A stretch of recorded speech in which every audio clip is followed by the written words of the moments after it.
Alright, on to part 2. So, next example, I want you to simplify the expression, the square root of 1 minus cosine of x minus 1, all divided by 2. I'll give you a hint, it matches up with an identity. So pause the video, unpause when you're ready to check your work. There's only one step to this. Okay, this is the half angle identity for sine. So now here the angle we're talking about though is x minus 1. That's fine, just leave it as x minus 1. This becomes the sine of the quantity x minus 1 divided by 2. Alright, next I want you to solve the equation sine of x over 2 plus cosine of x minus 1 equals 0. Pause the video, unpause when you're ready to check your work. So notice I'm asking you here specifically between 0 and 2 pi, so we're looking for specific solutions, not general solutions. So pause the video. Alright, so the first thing we want to do here is get rid of the sine of x over 2. So I substitute in the half angle identity, plus or minus the square root of 1 minus cosine of x over 2. And then here I brought the cosine of x and the minus 1 over to the other side of the equation. Now you can see in red the next thing I did was square both sides of the equation. This helps me with a few things. One, it gets rid of the square root, and two, it takes care of the plus or minus part as well. So I end up with 1 minus cosine of x over 2 equals 1 minus 2 cosine x plus cosine squared x. One thing I do want to be careful about is since I squared both sides of the equation, in the end I am going to have to check for extraneous solutions.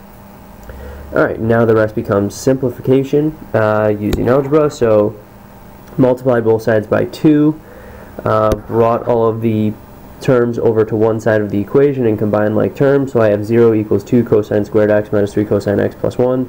This factors into 2 cosine x minus 1 times cosine x minus 1. Set each factor equal to 0 using the zero product property, and solve, and I end up with cosine of x equals 1/2 and cosine of x equals 1. So where does cosine of x equal 1/2 between 0 and 2 pi? That's at pi thirds and 5 pi thirds. Cosine of x equals 1 when x is 0. Now, I want to check for extraneous solutions, so that means I have to go back up to the original equation and plug in all three of those angles and make sure that they work. In this case they do,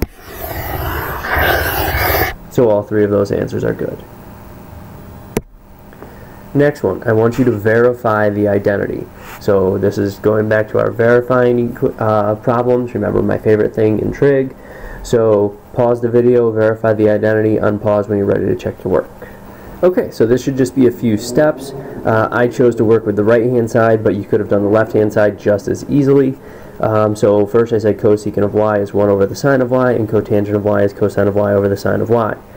They have a common denominator conveniently, so I can combine those, and I end up with 1 minus cosine of y over the sine of y, which is the tangent of y over 2. So I'm done. Alright, so we want to make sure we understand the power reducing identities, where they come from, the half angle identities, where those come from, which is from the power reducing, and the power reducing come from the double angle identities, and then different ways in which we can use them.